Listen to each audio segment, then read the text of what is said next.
Messiata Dishmaya, Masechet Baba Batra, Daf Lamed Dalet. Nous commençons Daf Lamed Gimel, Amud Bet. Haou de Amar le Chavre. Nous sommes à 9 lignes avant la fin de la page, le dernier mot, Haou de Amar le Chavre. Là aujourd'hui nous avons un petit Daf, que nous voyons ici, Amud Aleph et Amud Bet de Daf Lamed Dalet. Le Rashbam s'étend dans l'explication de la Gemara. Nous allons, Bezrat Hashem, aujourd'hui suivre l'explication du Rashbam, quasiment tout ce qu'il nous rapporte, essayer de faire une traduction simultanée du Rashbam, puisque les points soulevés par le Rashbam, les explications sont intéressantes, nous permettent de bien comprendre la Gemara. Nous avons ici un cas où de Amar le Chavre, un homme qui dit à son prochain: Maï baïd ba'ay ara. Qu'est-ce que tu fais dans mon terrain? Cette fameuse phrase que nous avons vue déjà plusieurs fois, puis les derniers dapim de Cheskat Abatim. Maï baïd ba'ay ara. Qu'est-ce que tu fais dans ce terrain? Reuven qui dit à Shimon: qu'est-ce que tu fais dans mon terrain? Amarle, Shimon lui répond: Minar zavanit. Je l'ai acheté de toi, je te l'ai acheté. Ve'achaltiya shene chazaka. Et j'ai mangé les années de chazaka. C'est-à-dire que voici déjà 3 ans que j'ai utilisé ce terrain, que j'ai mangé les fruits de ce terrain. Et donc, comme nous l'avons vu, au bout de 3 ans, je ne suis pas obligé de garder mon shtar. C'est la preuve que le terrain m'appartient. À condition, bien sûr, que le premier propriétaire ne s'est pas opposé, n'a pas fait de mecha'a, puisque sinon je me dois de garder mon shtar, comme la Gemara l'avait dit auparavant. Et encore une autre condition importante, il faut que j'ai des témoins que j'ai habité ou j'ai utilisé les fruits de ce terrain, j'ai mangé les fruits de ce terrain pendant les 3 années. En fin de compte, cet homme a été chercher des témoins, a été Chad Saada, mais il n'a trouvé qu'un seul témoin, des Achlat Latchene, qu'il avait mangé 3 années les fruits de ce terrain. Donc il manque un deuxième témoin. Il n'a pas pu prouver sa chazaka. Quel est le digne dans ce cas-là? Savour Rabbanan Kame de Abaye le Memar. Les Chachamim qui se trouvaient devant Abaye pensaient dire Haïnu Nasra de Rabbi Abba. C'est-à-dire que ce digne-là ressemble au digne de Rabbi Abba. Nasra, c'est un morceau, une plaque d'or ou d'argent.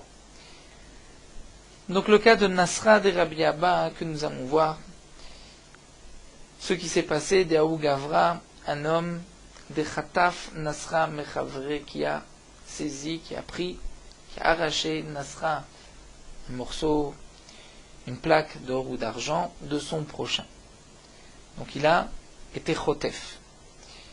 On va dire Reuven qui arrache des mains de Shimon une plaque d'argent. Atelekame de Rabbi Ami. Ils sont présentés devant Rabbi Ami. Aveyativ Rabbi Abba Kame. Et Rabbi Abba était assis devant Rabbi Ami. Aïte Chat Saada de Mirtaf Chatfa Mine. Le premier propriétaire, c'était Shimon, a apporté un témoin que Reuven lui a arraché ce morceau d'argent de ses mains. Amarle, Reuven répond: In Chatfe. Oui, c'est vrai. J'ai pris ce morceau de tes mains, Vedidi Khatfe, seulement il m'appartenait, donc j'ai repris mon bien. Amar Rabbi Ami a dit à ce moment-là, Hechi Nidulnoa Dayane, comment les juges vont juger les Haïdina, ce cas-là. Et donc nous allons voir, à travers la réponse qui a été donnée dans le cas de Nasra de Rabbi Abba, nous allons le comparer à notre cas lorsqu'il n'y avait qu'un seul témoin. Le Rashbam nous dit qu'en vérité, il n'était pas nécessaire de l'apprendre directement de Rabbi Abba. Dire le din est évident, étant donné qu'il n'y a pas 2 témoins sur sa chazaka, donc c'est sûr qu'il va rendre le terrain. Mais on va comparer au din de Nasra de Rabbi Abba par rapport aux fruits qu'il va rendre, puisque c'est comme s'il y avait des témoins, comme nous allons voir, qu'il a mangé des fruits. Donc nous verrons, Bezrat Hashem, quel est exactement le point qu'on veut déduire de Nasra de Rabbi Abba. C'est sûr que ce terrain, donc Réhouven dit à Shimon, qu'est-ce que tu fais chez moi? Réhouven dit, je te l'ai acheté ce terrain, j'ai eu 3 années de Chazaka, mais Shimon n'a pas apporté 2 témoins, mais un seul témoin, c'est sûr que Réhouven récupère le champ. La question est de savoir les fruits de ce champ. Donc là, on va se pencher dans le cas de Nasra de Rabbi Abba, où Rabbi Ami dit, comment va-t-on juger un tel cas? Le Rashbam nous explique qu'on aurait pu imaginer le cas différemment, et dans les cas que nous allons voir, que nous allons proposer, la réponse aurait été plus simple. C'est-à-dire, si nous avions eu 2 témoins, que Réhouven a attrapé, a fait une saisie, a attrapé le morceau d'argent des mains de Shimon, là c'est sûr qu'on aurait dit à Réhouven, tu rends ce morceau à Shimon. Pourquoi? Puisque on ne peut pas croire un homme qui vient attraper, prendre un objet de son prochain et de dire c'est à moi, sauf s'il a des témoins, puisque nous avons le principe de Ehamed Mamon al-Cheskato, c'est-à-dire l'argent qui se trouve dans mes mains, les biens qui se trouvent dans mes mains sont dans ma chazaka, certainement que c'est à moi. Donc celui qui est Mourzak, on ne peut pas lui sortir sans preuve un objet de ses mains. Donc si Réhouven prend l'objet des mains de Shimon devant 2 témoins, c'est sûr que Réhouven est considéré comme un voleur et il devra le rendre à Shimon. Et même dans le cas où il n'y a pas 2 témoins, et on va dire le cas où il n'y a personne, il n'y a aucun témoin. Shimon dit, Réhouven m'a pris ce morceau d'argent, et Réhouven dit, c'est vrai que je l'ai pris, mais il est à moi. Eh bien, dans ce cas-là, on croira Réhouven. Pourquoi? Parce que Réhouven a un migo. Il aurait pu dire, je n'ai rien pris, étant donné qu'aujourd'hui, cet objet est dans ses mains. Si nous n'avons pas de témoin qu'il a pris, l'objet est dans les mains de Réhouven. Shimon vient dire, Réhouven m'a pris cet objet. Réhouven aurait très bien pu dire, non, je ne t'ai rien pris, cet objet est à moi. Réhouven reconnaît, dit, c'est vrai que je l'ai pris, mais je l'ai pris parce qu'il m'appartenait. Là, on donnera gain de cause à Réhouven. Donc, s'il y a 2 témoins, c'est sûr que Réhouven doit rendre à Shimon. S'il n'y a aucun témoin, c'est sûr que Réhouven pourra garder l'objet. Dans le cas où il y a un témoin, il y a un témoin qui dit, Réhouven a pris ce morceau d'argent des mains de Shimon.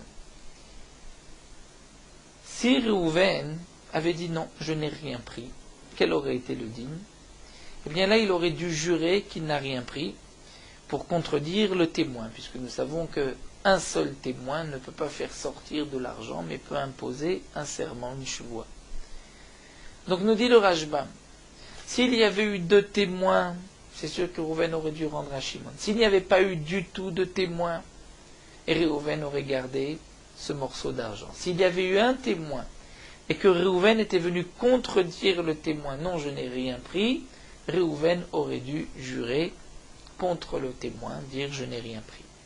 Mais dans notre cas, il y a un témoin que Réhouven a pris des mains de Shimon, et Shimon avoue, et effectivement j'ai pris seulement, ce morceau d'argent m'appartient. Donc comment va-t-on le juger?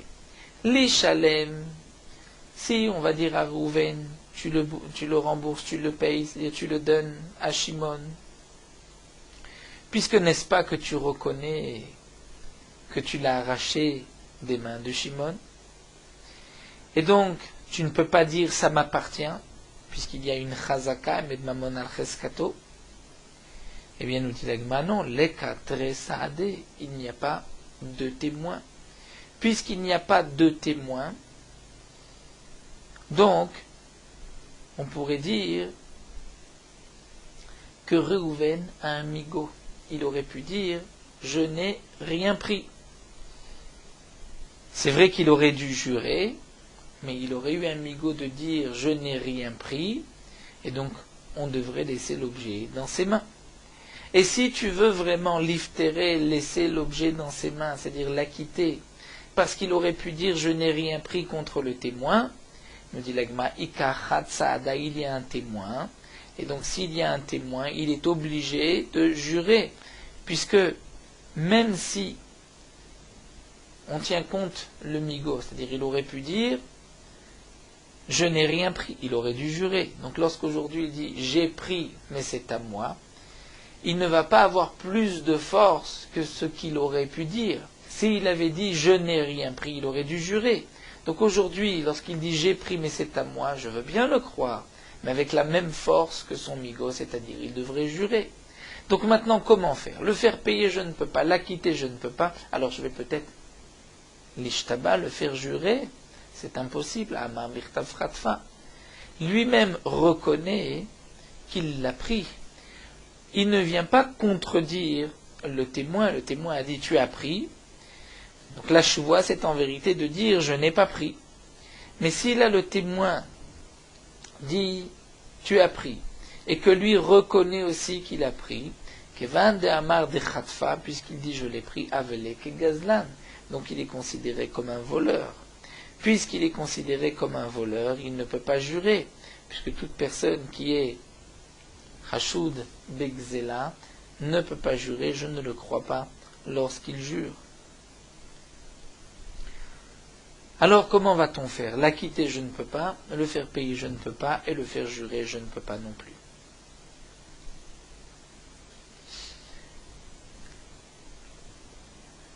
Rashbam précise, bien sûr, le faire jurer, j'ai pris, mais ça m'appartient, ça ce n'est pas une chevoie qui lui a été imposée, puisque généralement on jure pour contredire le témoin. Là le témoin dit tu as pris, et lui ne contredit pas, il dit c'est vrai que j'ai pris. Donc il ne pourra pas jurer de cette manière. Donc c'est considéré comme, il est considéré comme un gazlan, il ne peut pas jurer. Quel va être le din? Amar Rabbi Abba. Rabbi Abba nous dit, Ave mechouyav shvoa. Il rentre dans le klal suivant. La règle qui est que toute personne qui est mechouyav shvoa, qui doit jurer, she'no yachol lishaba, mais qui ne peut pas jurer, quel va être son din, puisque lui doit jurer et il ne peut pas jurer, tout celui qui doit jurer mais qui ne peut pas jurer va payer. Donc le din de Rabbi Abba est simple. Dans le cas de Nasra de Rabbi Abba, il doit jurer, puisqu'il ne peut pas jurer, il doit payer. Donc nous explique le Rashbam de la même manière. Dans notre cas, si Shimon avait apporté 2 témoins qu'il avait mangé les 3 années de Chazaka, on l'aurait laissé dans les mains, le terrain dans les mains de Shimon. Si il n'y avait eu aucun témoin, c'est-à-dire que Shimon n'aurait pas pu prouver sa Chazaka, c'est sûr qu'il aurait rendu le terrain et les fruits à Réhouven. Mais étant donné qu'il y a un témoin, le témoin dit qu'il a mangé pendant 3 années les fruits de ce terrain. Donc normalement, le témoin m'aide à le faire jurer. Mais là, je ne peux pas le faire jurer, puisqu'il ne nie pas ce que le témoin a dit. Au contraire, il dit c'est vrai que j'ai mangé les fruits de ce terrain, seulement les fruits m'appartenaient. Donc, qu'est-ce qu'on devrait dire? Puisque tu ne peux pas jurer, donc tu dois payer, tu dois rendre les fruits. Amarle Abaye, qui se trouvait devant ces Chachamim. Donc nous avons que les Chachamim pensaient dire que c'est le même din que Nasra de Rabbi Abba. Donc puisqu'il ne peut pas jurer, il va payer. Amar Léo Abaye leur dit non. Midame, est-ce que vous pensez que notre cas ressemble au cas de Rabbi Abba? Atam Saade Leorwe Kaate. Là-bas, dans le cas de Nasra de Rabbi Abba, le témoin va contre Réhouven. Réhouven a pris le morceau d'argent, et le témoin vient témoigner qu'il a pris, donc il va contre Réhouven. Il vient dire Réhouven a arraché des mains de Shimon, donc c'est pour cela que Réhouven doit jurer, et puisqu'il ne peut pas jurer, il va payer. Puisque, continue Abaye, qui a te'achine be'ade, s'il y avait un autre témoin qui s'était présenté, à ce moment-là, nous aurions eu 2 témoins contre Réhouven qui a pris le morceau d'argent, et le din aurait été mafkinan laminé, on aurait fait sortir, on aurait pris ce morceau d'argent et on l'aurait rendu à Shimon.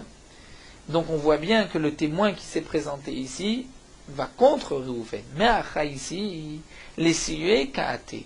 le témoin que Shimon a apporté, c'était un témoin qui allait dans le sens de Shimon. Shimon dit, j'ai mangé 3 années de Chazaka, mais il n'a qu'un seul témoin. Mais en vérité, ce témoin va dans son sens. Puisque qui a te'achine, s'il y avait un deuxième témoin, Mokminan la Beyade, on aurait laissé le terrain dans les mains de Shimon. Donc aujourd'hui, ce témoin vient au contraire aider Shimon. Tu ne peux pas dire qu'à cause de ce témoin, Shimon doit jurer, puisqu'il ne peut pas jurer, il va payer. Au contraire, puisque ce témoin va dans le sens de Shimon, donc je ne peux pas dire une telle chose, je ne peux pas dire que ce témoin va le faire payer les fruits. C'est sûr que le terrain va être rendu à Réhouven dans notre cas, mais les fruits, Shimon peut les garder. Et Abaye termine et dit Elahidamia ade Rabbi Abba, les Chatsaade vele Tarte Shane vele Pere. Si vraiment on voulait comparer notre cas au cas de Rabbi Abba, alors ceci n'aurait pu se faire que dans un cas différent. Donc comme nous explique le Rashbam, dans le cas où Réhouven vient réclamer à Shimon et lui dit tu m'as volé mon terrain et tu as mangé depuis 2 ans les fruits de ce terrain. Shimon lui dit tu m'as vendu ce terrain. Dans le cas où Shimon n'a pas de preuve, n'a pas de chazaka, n'a pas de témoin, quel est le din? C'est sûr qu'il va rendre le terrain, étant donné qu'il n'a pas de éder chazaka. Concernant les fruits qu'il a mangés, Shimon aura le droit de jurer que ces fruits lui appartenaient et de les garder. Pourquoi? Étant donné qu'il n'y a pas de témoin qu'il a mangé des fruits, c'est juste Réhouven qui vient réclamer les fruits, on a le principe à péché assar ou à péché itir. Qui est-ce qui prouve qu'il a mangé des fruits? C'est Shimon lui-même qui dit j'ai mangé. Et Shimon qui lui dit j'ai mangé, dit lui-même ce sont mes fruits à moi que j'ai mangés. Donc là, on ne pourra pas lui réclamer des fruits. Il aurait pu dire je n'ai rien mangé. Donc lorsqu'il dit j'ai mangé mais ces fruits m'appartenaient, donc on donne gain de cause à Shimon pour les fruits. Et il n'y a pas non plus donc d'obligation de les rendre, il va juste jurer et les garder. Mais dans le cas où il y a des témoins, que Shimon a mangé 2 années les fruits, là dans ce cas-là il devra rendre les fruits, comme Rav Nachman l'a dit, tu rends le terrain et tu rends les fruits. Dans le cas où nous n'avons pas 2 témoins qu'il a mangé les fruits, nous avons un seul témoin. C'est Réhouven qui amène un seul témoin. Mais ce Réhouven n'apporte pas un témoin sur 3 années pour aider Shimon, comme le cas que nous avons eu. C'est pour cela que nous allons dire que c'est dans ce cas-là seulement que ça ressemble à Rabbi Abba, puisque ce témoin ne vient pas aider Shimon. Réhouven apporte un seul témoin, et le témoin dit que Shimon a mangé des fruits pendant 2 années, pas pendant 3 années. Donc dans ce cas-là, puisque le témoin ne vient pas aider Shimon, Shimon dit c'est vrai que j'ai mangé des fruits pendant 2 années, mais ce sont mes fruits puisque j'ai acheté le terrain, mais c'est vrai que je n'ai pas fait attention à mon shtar. Dans ce cas-là, nous dit Abaye, on aurait pu le comparer à Rabbi Abba, puisqu'on va dire ainsi, comment faire? Exiger de Shimon de rendre les fruits, il n'y a pas de témoin qui les a mangés. Si c'est parce que Shimon lui-même reconnaît qu'il a mangé les fruits lui-même, a dit mais ces fruits m'appartenaient. Donc il n'y a pas de Oda'a. Ce qu'il nous reste, c'est qu'il y a un témoin qui dit qu'il a mangé des fruits, et lui, il ne peut pas aller contredire le témoin, puisqu'il est aussi d'accord qu'il a mangé des fruits, seulement il dit les fruits lui appartiennent. Donc dans ce cas-là, ce qu'on pourrait faire, c'est le faire jurer, mais comme il ne peut pas jurer, puisqu'il est d'accord avec le témoin, donc on va dire tu es chayav shua, tu ne peux pas jurer, tu devras payer. Donc ça c'est le cas qui ressemble à celui de Nasra et Rabbi Abba, mais dans le cas que nous avons rapporté, où il y a un témoin que Shimon a mangé 3 années de Chazaka, dans ce cas-là, puisque le témoin va dans le sens de Shimon, donc Shimon gardera les fruits. La Gemara continue. Là c'est un petit passage facile. Il y avait un bateau, que 2 personnes se disputaient. Hayamar Didihi, l'un disait c'est mon bateau, Hayamar Didihi, l'autre dit non, c'est mon bateau. Quel est le cas, le din, lorsque 2 personnes se disputent et que l'un n'apporte pas plus de preuves que l'autre? Le din est normalement Kol de Alim Gvar, c'est-à-dire le plus fort, en force ou en preuve, c'est lui qui aura gain de cause. Ata chad minayu le bedina. Un des deux se présente au bedin, ve'amar, et il demande au bedin, tifsua, faites une saisie, prenez ce bateau. Pourquoi ademaitina saade de didihi, le temps que j'apporte des témoins, que ce bateau m'appartient. Si je laisse le bateau aujourd'hui, il va bien sûr le prendre et ensuite je risque de ne pas pouvoir le reprendre, le récupérer. Donc je vous demande aujourd'hui, prenez le bateau afin que je puisse apporter la preuve que je pense avoir. Au grand maximum, si je n'apporte pas de preuve, donc vous laissez le bateau et kol de alim gevar. Mais le temps que j'apporte ces preuves, je veux que le Bédine fasse une saisie. Si cet homme-là donc se présente au Bédine et qu'il réclame la saisie que le Bédine le prend, on ne pourra pas ensuite appliquer le din kol de alim gevar, on devra attendre qu'il apporte la preuve. Est-ce que tafsinan ou lo tafsinan? Est-ce que nous, le Bédine, on prendra le bateau ou on ne le prendra pas? Alors le Rashbam explique la question de cette manière, c'est de savoir, comme nous allons le voir tout de suite juste après, si le Bédine prend le bateau et qu'ensuite il n'apporte pas de preuve, est-ce qu'on le remettra ensuite, on dira kol de alim gvar ou pas, ou on dira puisque le Bédine l'a pris, il ne le lâchera que lorsqu'il y aura une véritable preuve. Et nous explique le Rashbam, si on dit que tafsinan, le Bédine va le prendre, c'est seulement dans le cas où le Bédine ensuite va le rendre et appliquera kol de alim gvar, sinon on ne peut pas aujourd'hui le prendre puisqu'on risque de causer du tort à cette autre personne, puisqu'aujourd'hui il peut le prendre, mais demain on ne va pas le lui rendre tant qu'il n'y a pas de preuve. Ou alors lo tafsinan. Donc ou bien tafsinan on le prend parce qu'on considère qu'ensuite on le rend, ou lo tafsinan on ne le prend pas parce que si on le prend on ne le rend pas tant qu'il n'y a pas de preuve. Mais Ravuna amar tafsinan, Rabbi Yehuda amar lo tafsinan. Ravuna pense que tafsinan on prend, puisque même si on prend, lui Ravuna pense comme Rav Papa que nous verrons par la suite, que si cet homme-là n'apporte pas de preuve, on le rend et on dira kol de alim gvar, et Rabbi Yehuda amar lo tafsinan. Rabbi Yehuda dit non, on ne le prend pas. Pourquoi? Parce que Rabbi Yehuda pense par la suite que si le Bédine l'a pris, il ne le relâche pas sans témoin. Donc, si aujourd'hui on le prend, on cause un préjudice à cette autre personne qui aurait pu avoir gain de cause par kol de alim gvar. Azal velo ashkar saade. Ça c'est un autre cas. Quel va être le din si Azal il a été velo ashkar saade, qu'on n'a pas trouvé de témoin? Et le Rashbam nous dit, dans le cas où on l'a malgré tout pris, c'est-à-dire on l'a donné aux mains du Bédine, ou bien lorsque les deux ont dit au Bédine, prenez le bateau. Il a été, en fin de compte, il n'a pas trouvé de témoin. Amar Léou, cet homme dit maintenant, afkoua, sortez, laissez le bateau, et on va appliquer le din, kol de alim gvar. Est-ce que le plus fort gagne en force ou en preuve? Est-ce que mafkinan ou le mafkinan, une fois que le Bédine l'a pris, est-ce que le Bédine le laisse sans preuve et on applique kol de alim gvar ou pas? Rabbi Yehuda amar lo mafkinan, Rabbi Yehuda dit non, puisque le Bédine l'a pris dans ses mains, le Bédine ne relâchera que lorsqu'il y aura une véritable preuve pour l'un des deux. Rav Papa amar mafkinan, Rav Papa dit non, on le lâchera et on dira kol de alim gvar. Veil cheta lo tafsinan. Là, la est qu'on ne le prend pas, les chatrila. Et si le Bédine l'a pris, le Bédine ne le relâchera pas ce bateau tant qu'il n'y a pas de preuve pour l'un des deux. À qui appartient le bateau, le Bédine a fait cette saisie, il ne le relâchera que lorsqu'on aura une preuve pour l'un ou pour l'autre. Sinon, le Bédine gardera le bien jusqu'à ce que l'un des deux apporte une preuve. Nous nous arrêtons ici aux 2 points. Merci. Nous poursuivons Merot Halacha Daf Lamed Dalet. Le Shulchan Aruch marque que celui qui est mahmir et qui ne boit pas même un verre d'eau en dehors de la souka est digne de louange.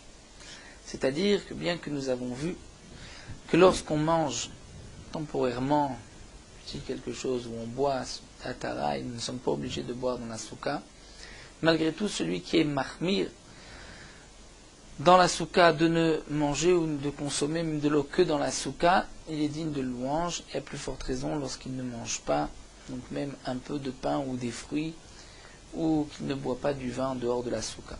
Malgré tout, celui qui ne veut pas être mahmir a le droit de ne pas être mahmir.